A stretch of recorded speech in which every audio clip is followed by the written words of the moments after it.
अस्सलाम वालेकुम। मेरा नाम डॉक्टर सीमी काशिफ है और मैं एक न्यूट्रिशनिस्ट हूँ। आज मैं आपको एक ऐसी डाइट के बारे में बताऊंगी जिससे आपका वज़न बहुत तेज़ी से कम होगा। हाँ, ये बताने से पहले मैं आपको ये ज़रूर क्लियर कर देना चाहती हूँ कि इस तरह की जो भी डाइट होती है, जो आपका वज़न बहुत तेज़ी से कम करती है, वो हेल्दी डाइट नहीं होती। इनको फैट डाइट्स कहते हैं।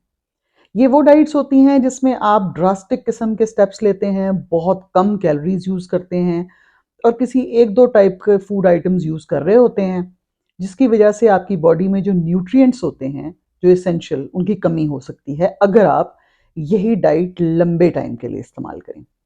तो रिकमेंडेड ये है कि जो इस तरह की डाइट्स हैं, वो तब इस्तेमाल की जाएँ जब आपने कई दफ़ा कोशिश की वज़न कम करने की और वो ठीक से कम नहीं हुआ, तो 3-4 दिन के लिए आप ऐसी डाइट यूज़ करें जिससे वज़न तेज़ी से कम ज़रूर हो, लेकिन उस डाइट में सारे एसेंशियल न्यूट्रिएंट्स मौजूद नहीं होते। आज मैं बात करूंगी एग डाइट के बारे में। एग डाइट आजकल पॉपुलर चल रही है। एग डाइट की जो सबसे बड़ी खूबी है वो ये कि चूंकि ये प्रोटीन और फैट में रिच होती है, इससे आपका पेट काफ़ी देर तक भरा हुआ महसूस रहता है और आपको जल्दी जल्दी भूख नहीं लगती। उसके बावजूद कई लोग ऐसे हैं जिनको कार्ब्स की बहुत ज़्यादा क्रेविंग होती है और उसकी वजह से उनको हेडेक्स हो सकते हैं और उनका दिल चाह सकता है कि वो कार्ब्स इस्तेमाल करें, लेकिन चूंकि ये डाइट सिर्फ 3 दिन के लिए है, इसलिए ये ज़्यादा प्रॉब्लमेटिक नहीं होती।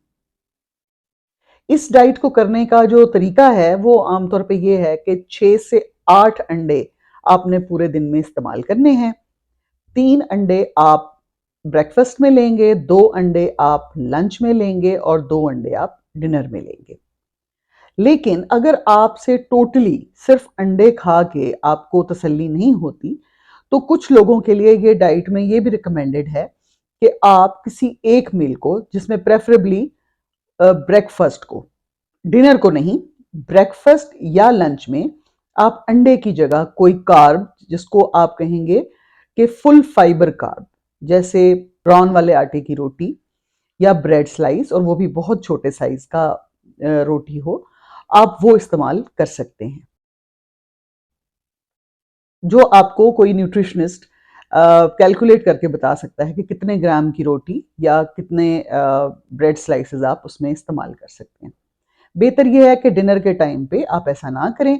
डिनर के टाइम पे आप अंडे ही इस्तेमाल करें। उसके अलावा बहुत कम ऑयल में अगर आप अंडे का ऑमलेट बना लें, तो वो भी एक बहुत अच्छा तरीका है। उसमें आप सब्जियां ऐड कर सकते हैं, जिसमें आप प्याज और उसके अलावा दूसरी किस्म की जो वेजिटेबल्स हैं, टमाटर, इस तरह की चीज़ें डाल लें, तो वो भी आपका कार्ब इंटेक नहीं बढ़ाती हैं और आपको हेल्प करती हैं कि आप जो बल्क होता है आपके खाने का या जो अंडे आप खा रहे हैं, वो आपको अमाउंट में ज़्यादा महसूस हो और ज़्यादा फुलफिलिंग हो।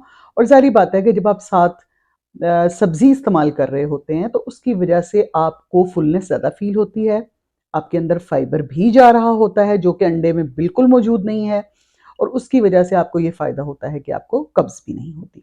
2 एग्स और 1 कोई गोश्त का टुकड़ा भी ले सकते हैं, वो भी प्रोटीन रिच है और उससे भी आपकी भूख मरती भी है और आपको प्रोटीन भी मिलती है। आप ये भी कर सकते हैं कि आप अंडों की जगह पे एक फुल फैट मिल्क का ग्लास पी लें। तो ये डिफरेंट वैराइटीज़ हैं एग डाइट की, जिससे आपको फ़ायदा पहुंच सकता है। ये डाइट 3 दिन से ज़्यादा मत करें, इससे आपका रोज़ाना 1 किलो वज़न कम हो सकता है और 3 दिन के अंदर 3 से 4 किलो वज़न कम हो सकता है। मैं फिर से रिपीट करूंगी, ये हेल्दी डाइट नहीं है, ये फैट डाइट है, इसलिए आपने इसको 3 दिन से ज़्यादा नहीं करना। वो लोग जिनके लिए ये डाइट एब्सोल्युटली मना है, वो हार्ट पेशेंट्स हैं, वो ब्लड प्रेशर के पेशेंट्स हैं, वो पेशेंट्स हैं जिनको पाइल्स की प्रॉब्लम है और कॉन्स्टिपेशन उनके लिए बहुत खतरनाक हो सकती है। इसी तरह डायबिटिक पेशेंट्स जो हैं, उनमें भी कार्ब्स की क्रेविंग होती है और उसकी वजह ये है कि वो चूंकि अपनी मेडिसिन जो खा रहे होते हैं, वो आपको हाइपोग्लाइसीमिया कर सकती है और वो डेंजरस हो सकता है।